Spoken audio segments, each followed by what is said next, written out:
Oh, good evening. I'm Stan Boney. And I'm Erica Thomas. New details now on a story we first brought you last night. The Poland superintendent agreed to talk about the discrepancy between school policy and state law over charging for busing during field trips. Now, new measures have been put into place to ensure this type of oversight is not repeated. 27 First News reporter Lindsay Watson joins us in the studio with our top story at 11. There's no question I'm responsible for everything that happens here. Those were the words of Poland superintendent after I asked him directly if he was willing to admit that this was a mistake. From there, he explains how he found out about the issue and the steps he's taken to ensure nothing like this, including a student's claims of bullying over the matter, ever happen again.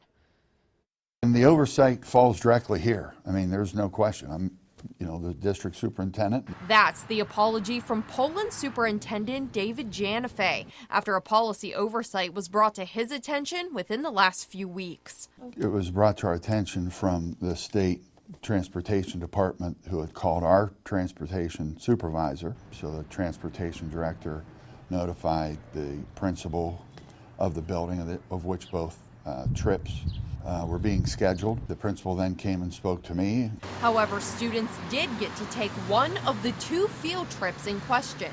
Really was canceled because it didn't meet the criteria of our policy, extending the educational experience from the classroom to real life. Janifay says it's unclear how long this had been going on, but in this situation, the students didn't have to pay to attend the field trips. Once it was brought to our attention, we corrected it, and the one was paid for by the fundraising, and so there was nothing to reimburse.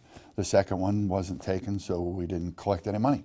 As for the student that brought the Ohio state law and his bullying claims to the attention of the school board Monday night, Janifay says it's absolutely not something they want a student to be pinpointed over, especially because they were made aware of the discrepancy through other channels before Monday. We certainly have touched base with the individual and to make sure that there's no ramifications on their end, that sort of thing.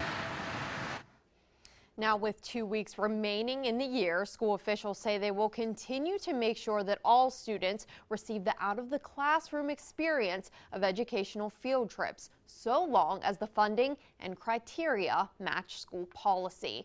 Reporting live in the studio tonight, Lindsay Watson, WKBN 27 First News at 11.